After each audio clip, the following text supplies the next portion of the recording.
What is up, everybody? This is Julian, or you can call me JP, and I'm representing JP Fitness. And today's video was on overtraining.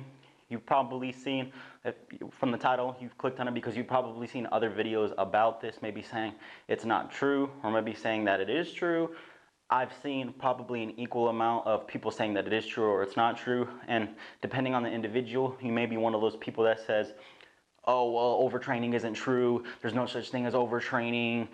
That's just people being a little bitch, or they're being a pussy and then they can't handle it. Or you may have people say overtraining is true. You can get to a point where you're doing too much. And some people chalk it up maybe to, oh, it's not overtraining, it's under recovery, but I'm gonna give you my take on it. And obviously, if I'm taking this standpoint, I think that my stance is correct. But to put it bluntly, to say it straight, overtraining is true. It's real. It is 100% real.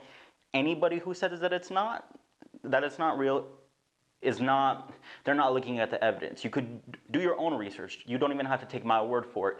Look it up. There have been hundreds and hundreds of studies on people who have overtrained. Maybe you've gotten to a point of overtraining if you're watching this video, or maybe you haven't. But basically, overtraining is a state where there are many things are happening during the state of overtraining, but basically you are doing too much exercise at one time.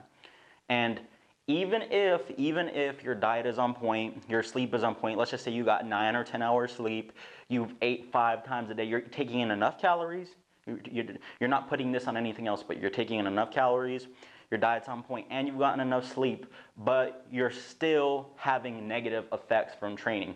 That can be many things. These are negative effects that can come from doing too much exercise at one time. It's an increased resting heart rate. Basically, when you do cardiovascular fitness or any type of training, anything that gets your heart rate up, over time, you should have a decreased resting heart rate, which means that your beats per minute for your heart should be lower, which means your body isn't working as hard to sustain itself. But if you're exercising and your resting heart rate is going up, something's going wrong. That means your body's working harder at a resting rate to sustain itself. Your body should not be working extremely hard when you're doing basically nothing. That shouldn't be happening. That's one negative effect.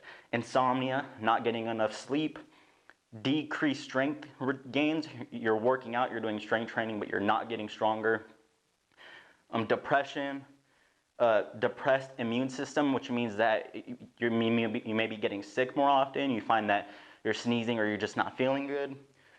Decreased exercise capacity, and this can apply to anything. Like, for example, you're doing the same thing, but the weeks are going on and your hypertrophy training is burning more. You're not getting as many reps in. Or if you're doing cardiovascular training, you can't run as far, or your run times are getting slower, things like that. Or just a loss of muscle mass generally. You're like, wow, I've been working out for 3 months and I've actually gone smaller. Something's wrong, you know? And that is from maybe increased cortisol levels. If you're working out so much, your body releases more cortisol than it should, and is not releasing, the anabolic hormones aren't kind of overdoing the negative hormones like cortisol. So all these things are effects of overtraining. That is, again, you're exercising too much at one time. Now you might ask, well, how much is overtraining? Well, what's the limit? Again, a lot of factors play into the limit. The biggest one, which again, I never recommend, I don't think you should take it, the main people that say that overtraining isn't real is anabolic steroid use or any anabolic hormone use in excess. Obviously, we all have our own hormones, but if you're injecting or taking anything externally, then those are the main people who say overtraining isn't real, who say, oh, people who say overtraining is real, they're just being a bitch, they can't handle hard work. I can tell you right now, I work hard. I know many people who bust their ass in the gym who do not overtrain, but they still work extremely hard. And so it's not the fact that they're being a little bitch, it's the fact that they're actually using science-based evidence to tell the truth, you know? And the people who take anabolic hormones externally, they have a much greater capacity to work more and not have any of these negative effects happen. Again, if you are a natural athlete or a natural lifter, you need to think about overtraining. But again, that is one of the factors that obviously determines overtraining, is if you're taking any anabolic hormones.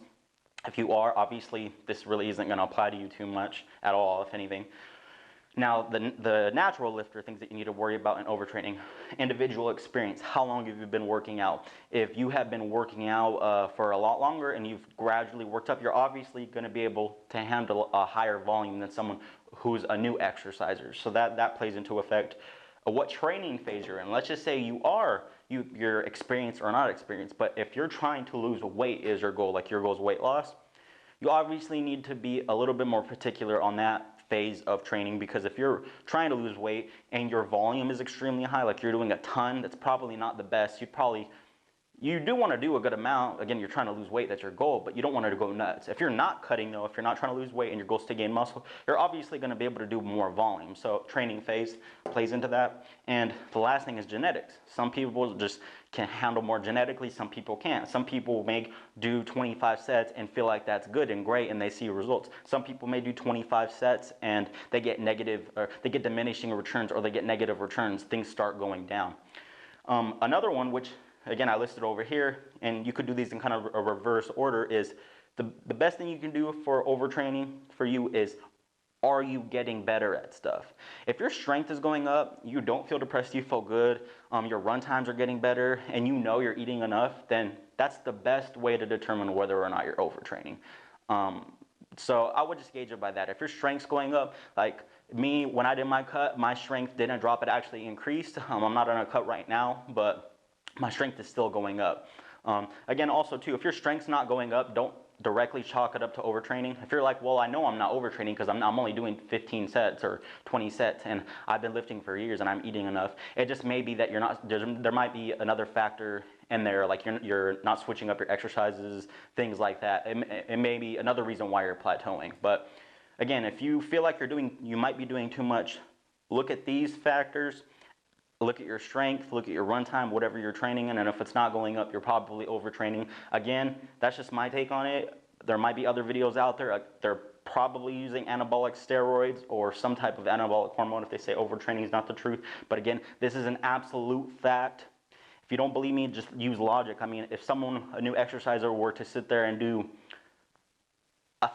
5,000 squats in a day and they've never exercised before and they got proper sleep and proper nutrition, you really think that they're going to see, and they got proper recovery, they waited 5 days, 6 days, 7 days before they exercised again, you really think that they're going to completely recover from that, or you think they're going to see a negative effect from that? It doesn't make any sense. Humans, we're not limitless in anything. We can't store things unlimitedly forever. We can't have unlimited capacity to heal. It's just impossible. We're not perfect. Nobody's perfect. Our bodies aren't perfect. We don't do things to limitless capacities. But again, if you like this video, please like, share, and subscribe.